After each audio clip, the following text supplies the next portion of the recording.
course, then I kind of got known doing the stand-up comedy, and they took out a full-page ad, took credit for it. At that age, like, what we were wondering is what was the first character you ever created?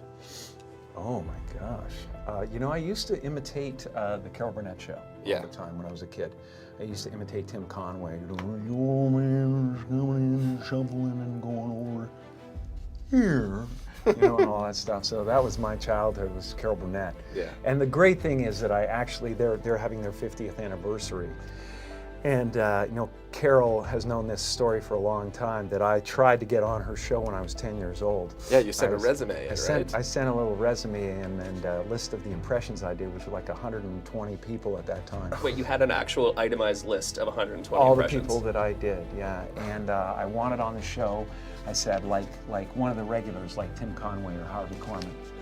And they sent me, I got a letter back from Hollywood. It was like the greatest day of my life. That's incredible. Everything went into slow motion.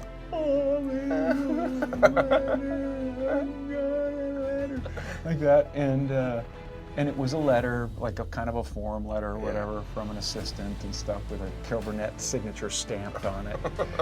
But it said that you know, they generally hire their talent through agencies and things like that. But the best of luck, and it sounds like you're doing great. And we encourage you to keep going and all that stuff. And then oddly enough, scribbled on it, "Kill yourself." No, that was nice of them. In blood, weird. somehow. No, but you know, I didn't care that it was a rejection. I just got a letter from Hollywood. Yeah. Television City, man. Your first connection. I was gone. I was so happy. That was the first connection, exactly. So now I get to go on the 50th anniversary show. Oh, wow. And celebrate Karol Burnett with all the, you know, all the guys that are from that show, and you know, and finally, like, you know, pump the fist that I made it on. Jim Carrey's childhood attempt to join the Karol Burnett Show.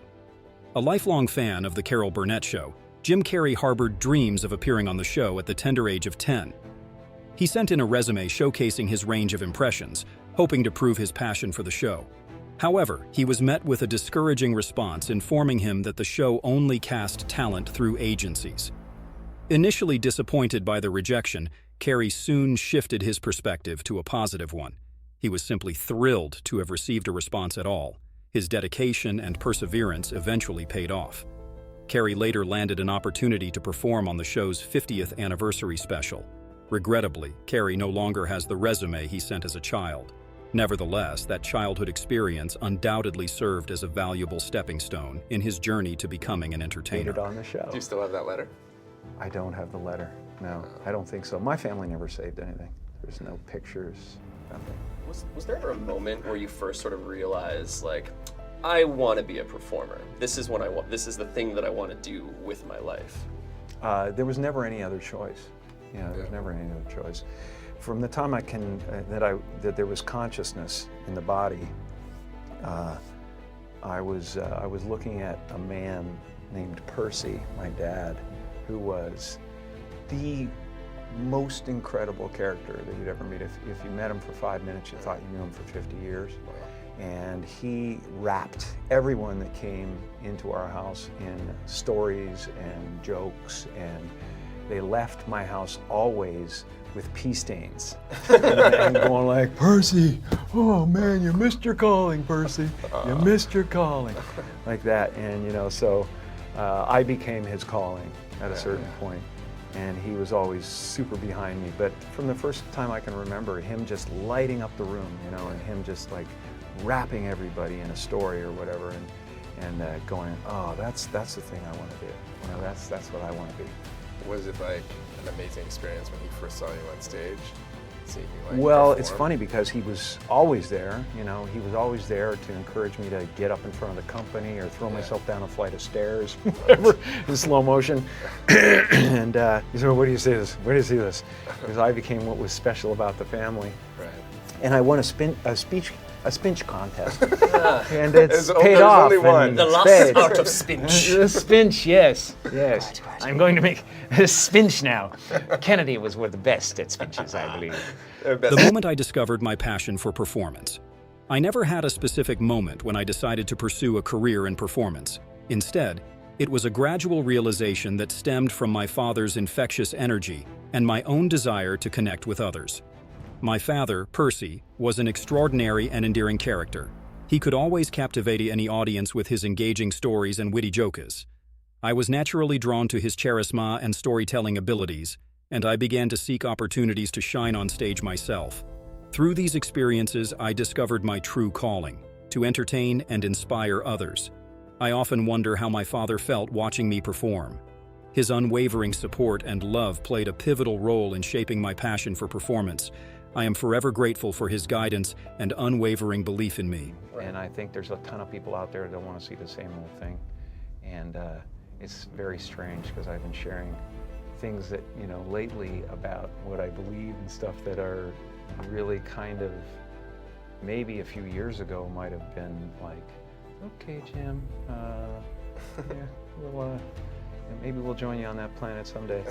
But yeah, we'll call you sometime. We'll send a probe and check out the atmosphere, see if it's livable. But yeah, there's a lot of methane here. Cow farts. But, I'm finding that people are all kind of for the most part, accepting of another kind of way of looking at things, or letting go of character. There's this kind of weird thing, like I went on a Broadway stage with Michael Moore last week, and I did a lot of comedy and I did political stuff, and that was all great. And then I just kind of slowed down and started talking about the river of tears that we all have to face, and eventually, and that we're all avoiding, and how at the other side there's, that your body can survive it, but you can't, and you're better off without a you or an I. And I got into that pretty heavily, and they were looking at me like, this isn't what you're supposed to say. Right. It was more like, you're supposed to say, we're important. You're supposed to say it's all going to be all right, and you're supposed to say that whatever you dream can come true, and you're supposed to say all those things. I do believe in manifestation, the power of that kind of stuff, but I don't believe that any of it matters. This mattering is to me a human construct, born out of a need. The same need as you have to have deities and things like that. And I believe in an energy of God, an energy of, everything is divine. There's just not, there's no thing that isn't divine. Everything is divine, and I'm that. I'm not the body. I'm you guys, and I'm this thing, and I'm this thing, and I'm the cameras, and it doesn't matter to me what's happening on them. Sometimes I still have the groove cut in me that, wants my hair to look nice. Right. It's an ancient thing. Yeah. There's still ego there, but I don't, I'm finding that ultimately the freedom from it is something people are kind of hungry for in a way. They're like, I don't want to be me either. Right. And I go, well, great, because you never have been. Right. Has this always been the case? Like, deep down, is that been something that you've always thought of, or is that a shift? The knowledge has been evolving, and I had to, I believe that I had to become a famous, idea. Yeah. And get all the stuff that people dream about, and accomplish a bunch of things that that look like success, in order to give up my attachment to those things. It's been a part of the evolution of ego is to spend your first half of your life acquiring and adding, thinking you can add to yourself, and it looks great. I mean, it looks great when you got a cool car and you got good, nice clothes, and and you've done something that people admire, but it can never fulfill you. You can never be happy. You know what I mean? It's not where happiness comes from. And I dealt with depression, a few years ago, and people still think, well, he's going through. You can tell he's depressed, and it's not. I have no depression in my life whatsoever. Literally none. I have sadness and joy and elation and satisfaction and gratitude beyond belief, but all of it is weather. Transitioning from philosophy to humor, embracing different perspectives is part of growth. I've recently had experiences where people are surprisingly receptive and open-minded about what I believe in. Topics that used to seem a bit out there now have a more accepting atmosphere surrounding them. While I still touch on comedy and political topics, delving into emotional subjects has started to feel more important. Presenting a realistic perspective has felt crucial, and I see it as part of growth and change. The importance of trusting in the divine, spiritual energy. I believe in the sacredness of all things, seeing both the universe and individuals as sacred. Emphasizing that everything is sacred, and within it resides sacred objects. Many are abandoning attachment to material things, seeking true freedom. In the evolution of character, I believe the first half is spent acquiring and accumulating, then realizing these can be added to the self. However, I recognize that happiness doesn't stem from this. While changing like the weather brings joy and satisfaction, it's not the true source of happiness. It is weather, and it just spins around the planet, you know? It doesn't sit on me long enough to kill me. Do you have a happy place? Besides you. There's just It's just everywhere. with us, There's right? just everything. The happy place is realizing that you're everything, you know, and that there's no real you involved in the first place.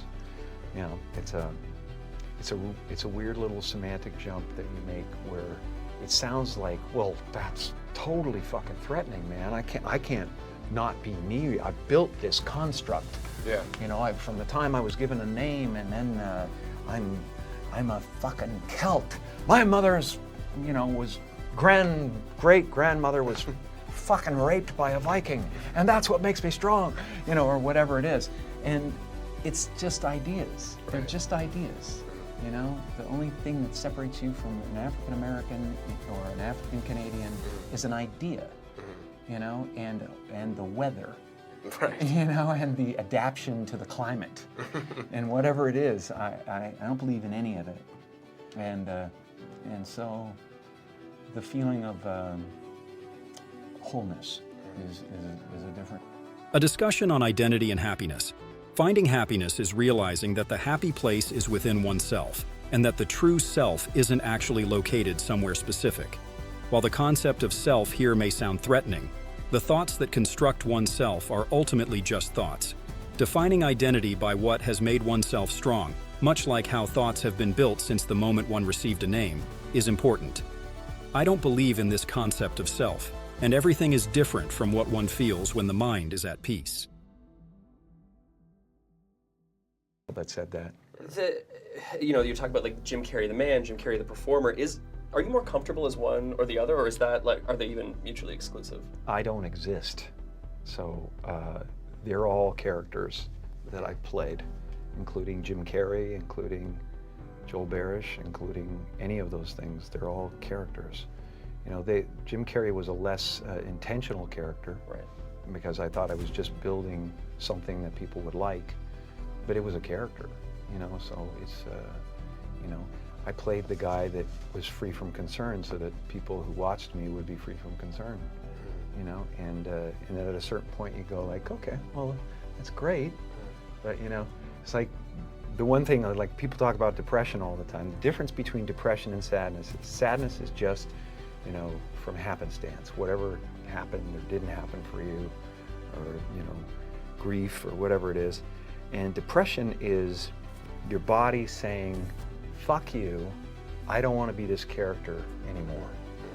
I don't want to hold up this avatar that you've created in the world. It's too much for me, Right. you know? And so a friend of mine who's a spiritual teacher has a really good take. His name is Jeff Foster, and his take on it is that they should change, you know, you should think of the word of depressed as deep rest. Deep rest. Your body needs to be depressed. It needs deep rest from the character that you've been trying to play. Right. You know, the great and powerful Oz. I'm the great and powerful Oz. How dare you come near me? You know, kind of thing. And you're just the sweaty guy behind the curtain going. It's an amazing metaphor, you know, in that movie. Characters and depression. Which is more comfortable, being a manager or an entertainer, or are they mutually exclusive? Everything is a character I've played, including Jim Carrey and Joel Barish. Jim Carrey unintentionally became a character, and I thought I was creating something people would like. So I played a person liberated from concern, and eventually I talk about the difference between depression and sadness. My friend and spiritual teacher, Jeff Foster, suggests thinking of depression as deep rest, where the body needs profound rest from the characters I've been playing. In that movie. Was getting the character of Andy Kaufman out of you after Man on the Moon extremely difficult? Yes. Yeah. It was very strange because I had dinner with my friend Nick Cage, a couple months before the movie happened. Yeah. And in the middle of dinner, he said, "What the fuck is going on with you, man?" I went, "What do you mean?" And he went, "Your eyes are different. Something going on with you. Your eyes are different." And it was already happening. Once I started really looking at Andy, he just, and there was a gradual decision that, I was, to me, he was the ultimate avant-garde. He was the ultimate courageous, comedy knight that didn't even need to let you in on the joke. You go to his grave not letting you in on the joke. I don't have that kind of courage, someday there's gotta be Cliff Notes, you know what I mean, or whatever. And so deciding that he would come back and do the movie and take over was not only a tribute to the fact that he took over everywhere he went, but it gave Jim the license to, upset people in the way that Andy upset people, and not let them in on the joke and not be responsible for it. I think one of the most impressive things in my mind is the fact that Andy taking over you and you portraying Andy in Men on the Moon really introduced a whole new generation to Andy Kaufman that might not understand I'm so his happy brilliance. about that. Yeah. I'm so happy. There's so many things I'm happy about this whole thing. First of all, it's just a complete blessing out of nowhere. First of all, the fact that a new generation is going to be introduced to Andy Kaufman is good for the world, and it makes me happy. Like you can't believe, and also that the players around Andy, like Bob Zmuda and Margulies, these people are being recognized for their contribution, what they were and still are, amazing. Bob came to life again on this movie, and he had his buddy back, and he really says that. I mean, this is what was not just an actor was playing my friend. My buddy was back, and then the trouble started all over again. The fun started all over again, and that's the amazing part about this. And it's just started with just Andy's mischief, and them getting involved, going, "It's on again, it's on, he's back." And by 3 weeks into the thing, Danny DeVito was on board. He was getting abused terribly and loving it.